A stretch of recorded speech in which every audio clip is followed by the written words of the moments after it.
Welcome to YOUCANIC. Today here on YOUCANIC we have a headlight, and you can see that moisture has been getting into this headlight, and so we want to figure out where that moisture is getting in. There are a couple scenarios where the moisture will get in, whether you have a crack between the seam here, or you could have a crack on the headlight casing, which essentially you would be replacing the whole headlight. But you might just have a crack or whatever reason back here.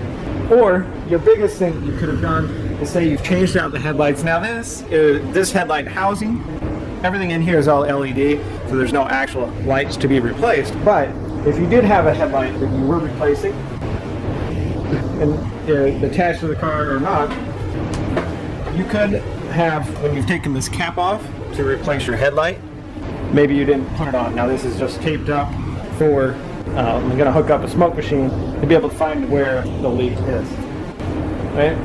But say this cap, when you put this cap back on here after you replace the headlights or whatnot, and you've gone and put this cap on, maybe you put it on a little crooked and it didn't lock the seal, and so you're getting moisture that's coming in through this, right? So you'll want to maybe double check this, that this was put on properly and that everything seals the way it should.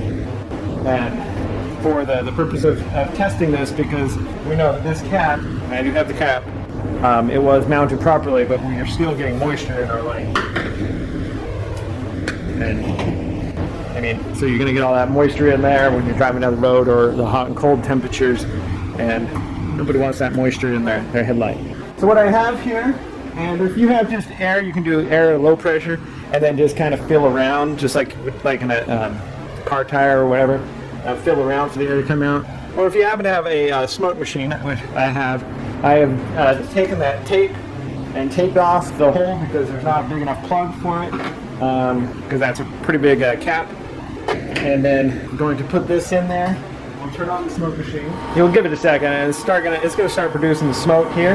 Okay, so we got a nice little start of the smoke, and then it gets stronger as it runs.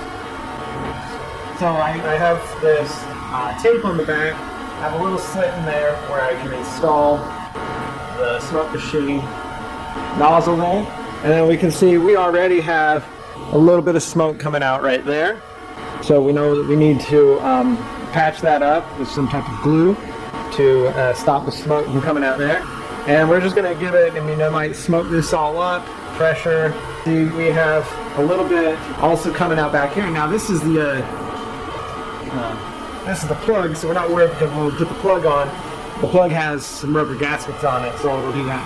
But so to stop that, so we do have a little bit of leak right here, and there happens to be another little bit down here. So again, use some glue to patch that all up, indoor silicone to patch that up for those portions of it. And I see it's all getting nice and smoky here. And then, so that's how you can diagnose where you potentially have where water can get into your headlight housing. And but we want to seal that off so that we don't get this water residue to be in there. That's one way that you can do that, whether you got a smoke machine or whether even just an air compressor, but at a low PSI, to be able to build it and then just kind of fill around for where the air would be coming out. So we're going to go ahead and glue that stuff up, patch it up, and should be ready to put it back in. Thanks for watching YOUCANIC, where you can be the mechanic.